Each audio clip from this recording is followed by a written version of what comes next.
Bonjour à tous et bienvenue. Si vous faites un certain type de rêve de manière répétée, je dois vous le dire tout de suite, ce n'est pas normal. Ce n'est pas simplement votre subconscient qui travaille, c'est le signe d'une attaque spirituelle ciblée, et pire encore, cela signifie qu'il y a des forces des ténèbres, des sorciers qui sont en train de se nourrir de votre vie. Cela peut paraître choquant, mais restez avec moi.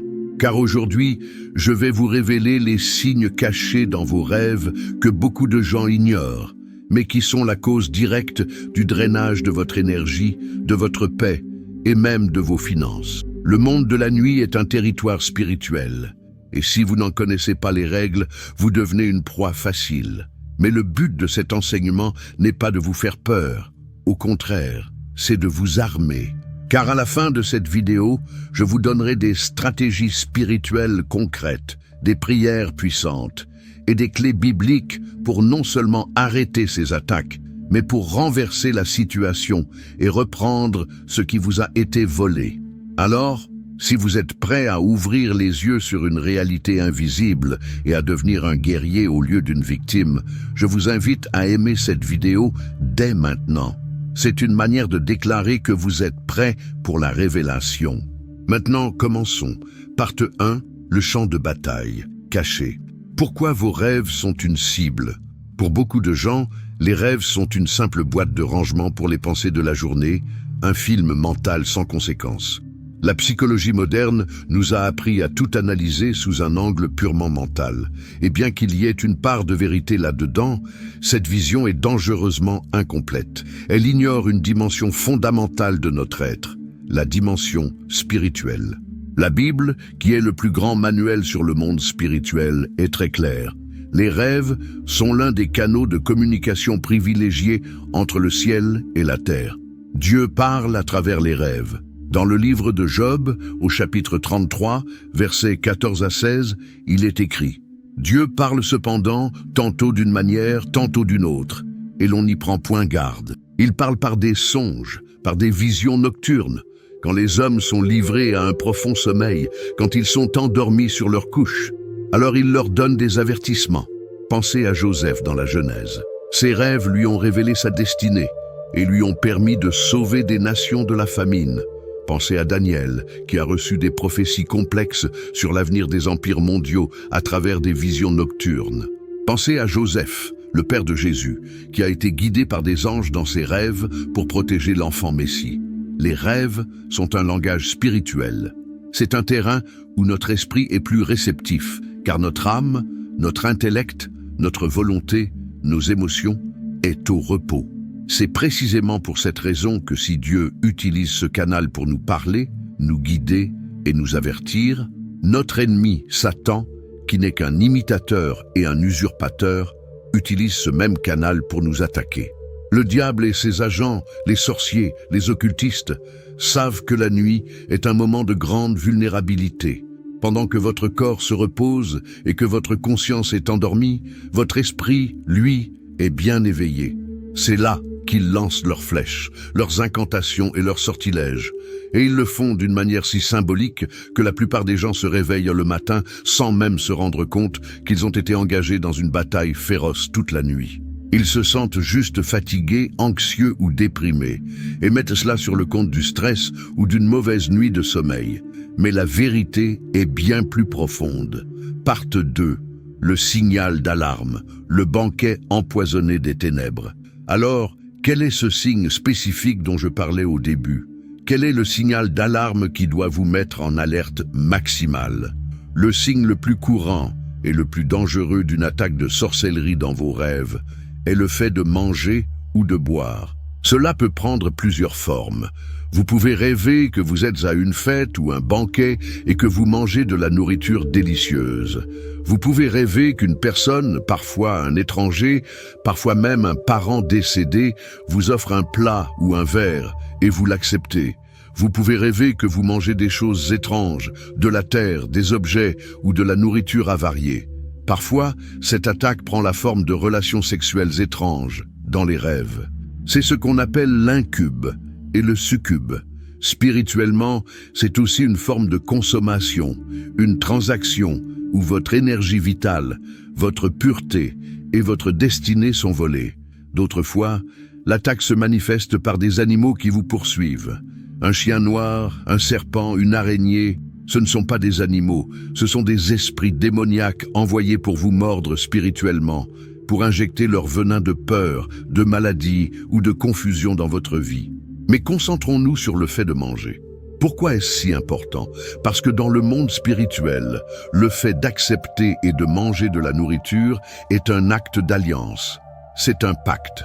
Quand vous mangez la nourriture offerte dans le rêve, vous donnez, sans le savoir, une autorisation légale aux forces des ténèbres d'opérer dans votre vie. C'est comme signer un contrat dont vous n'avez pas lu les clauses. Vous ouvrez une porte, vous dites oui à leur influence. Cette nourriture n'est pas matérielle, elle est spirituelle. C'est un aliment empoisonné, chargé de malédiction.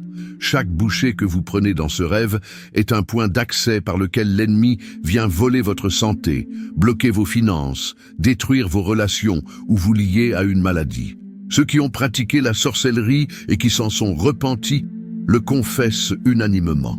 L'une des techniques les plus anciennes et les plus efficaces pour atteindre une cible est de la visiter dans ses rêves et de lui offrir à manger. C'est une porte d'entrée légale pour siphonner l'énergie vitale d'une personne. Ils savent que si la personne mange, le sort est activé. Vous comprenez maintenant? Ce n'est pas un détail anodin. C'est une stratégie de drainage, une méthode de vampirisme spirituel. Partie 3. Les conséquences dans votre vie. Quand le rêve devient réalité. Maintenant, vous pourriez vous dire, mais ce n'est qu'un rêve. Qu'est-ce que ça peut bien faire dans ma vie réelle? C'est là que se trouve la plus grande erreur. Ce qui se passe dans le monde spirituel a des répercussions directes et tangibles dans le monde physique. Ces rêves ne restent pas dans votre tête, ils se manifestent. Voici les symptômes, les preuves concrètes que votre énergie est en train d'être siphonnée à travers ces attaques nocturnes. La fatigue chronique et extrême au réveil. C'est le signe le plus évident. Vous dormez 8, 9, 10 heures, mais vous vous réveillez plus fatigué que lorsque vous vous êtes couché. Vous avez l'impression d'avoir couru un marathon. Cette fatigue n'est pas physique, elle est spirituelle. Pendant que vous dormiez, vous étiez en plein combat. Et votre énergie vitale a été pompée. Les maladies soudaines et inexplicables. Vous commencez à avoir des douleurs étranges, des problèmes de peau, des maux de tête persistants, des troubles digestifs. Vous allez voir les médecins, vous faites des examens et ils ne trouvent rien. Tout semble normal. Mais vous savez que quelque chose ne va pas. C'est parce que la racine du problème n'est pas médicale. Elle est spirituelle. La maladie a été plantée en vous à travers ce pacte alimentaire nocturne. Les blocages financiers et professionnels. Tout à coup, rien ne marche. Vous étiez sur le point de signer un contrat et il est annulé à la dernière minute. Une promotion qui vous était promise est donnée à quelqu'un d'autre. L'argent vous file entre les doigts. Des dépenses imprévues surviennent constamment. C'est comme si une main invisible venait saboter tous vos efforts.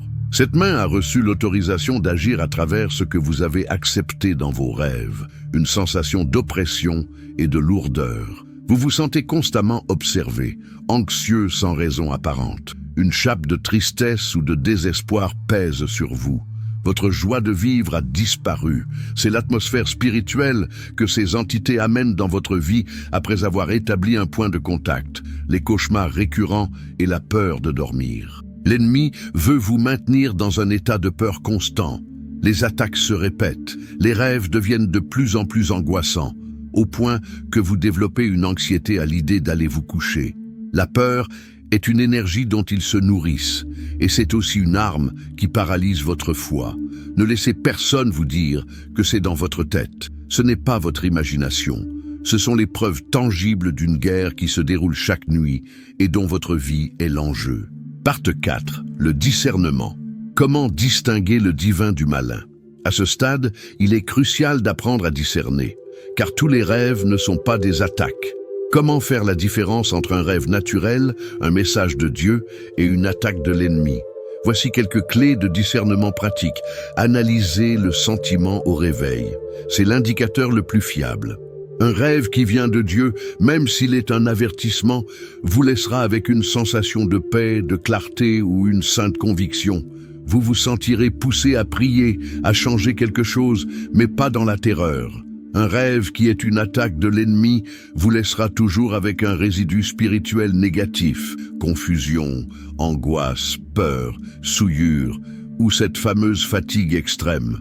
L'esprit qui est derrière le rêve laisse toujours son empreinte émotionnelle et spirituelle. Observez la répétition. Un rêve étrange isolé peut être simplement dû à ce que vous avez mangé ou regardé avant de dormir. Mais si le thème de la nourriture, de la boisson, du sexe ou de la poursuite est récurrent, nuit après nuit, semaine après semaine, ce n'est plus une coïncidence. C'est du harcèlement spirituel. C'est un siège. L'ennemi essaie de briser vos défenses par l'usure. Examinez le contenu à la lumière de la parole de Dieu. Un rêve de Dieu sera toujours en accord avec sa nature et ses principes. Il ne vous poussera jamais au péché, à la perversité ou à la confusion. Si le rêve est chaotique, bizarre, immoral, grotesque ou qu'il vous met mal à l'aise, il y a de fortes chances que sa source soit impure. Notez votre niveau de contrôle. Dans beaucoup de ces rêves d'attaque, la victime se sent paralysée. Elle veut crier le nom de Jésus, mais aucun son ne sort. Elle veut fuir, mais ses jambes sont comme du plomb. Ce sentiment d'impuissance est une signature de l'ennemi. Il veut vous faire croire que vous êtes sans défense face à lui. C'est un mensonge, et nous allons voir comment le briser. Apprenez à tenir un petit carnet à côté de votre lit. Quand vous vous réveillez d'un rêve marquant, notez-le immédiatement et surtout, notez ce que vous avez ressenti. Avec le temps et la prière, le Saint-Esprit vous enseignera à discerner les sources et à comprendre les stratégies de l'ennemi. Partie 5. La contre-attaque. Reprendre le contrôle de vos nuits et de vos jours. Très bien. Nous avons identifié le problème, compris la stratégie de l'ennemi et appris à discerner. Maintenant, la partie la plus importante. La contre-attaque. Vous n'êtes pas destiné à être un punching ball spirituel. Dieu vous a donné des armes puissantes pour démolir les forteresses. Il ne suffit pas de se réveiller en ayant peur. Il faut répondre spirituellement, avec autorité. Voici les étapes à suivre. Un protocole de guerre spirituelle pour vos nuits. Étape 1. Le refus verbal et immédiat. Dès que vous vous réveillez, que ce soit le matin ou au milieu de la nuit, la première chose à faire est d'ouvrir la bouche et de parler. Votre voix a une autorité dans le monde spirituel. Déclarez à voix haute, avec conviction. Au nom de Jésus-Christ, je rejette toute nourriture que j'ai mangée et toute boisson que j'ai bue dans ce rêve. Je me sépare de tout pacte et de toute alliance inconsciente que j'ai pu faire. Je déclare que ce rêve est nul et sans effet sur ma vie, sur ma santé, sur mes finances et sur ma famille. Vous devez annuler verbalement l'autorisation que vous avez donnée sans le savoir. Étape 2. La purification par le sang de Jésus. Immédiatement après avoir rejeté le rêve, priez et plaidez le sang de Jésus sur vous. Dites, Père, je me couvre maintenant du sang précieux de Jésus-Christ. Je déclare que le sang de Jésus purifie mon corps, mon âme et mon esprit de toute souillure, de tout poison et de toute malédiction plantée dans ma vie à travers ce rêve.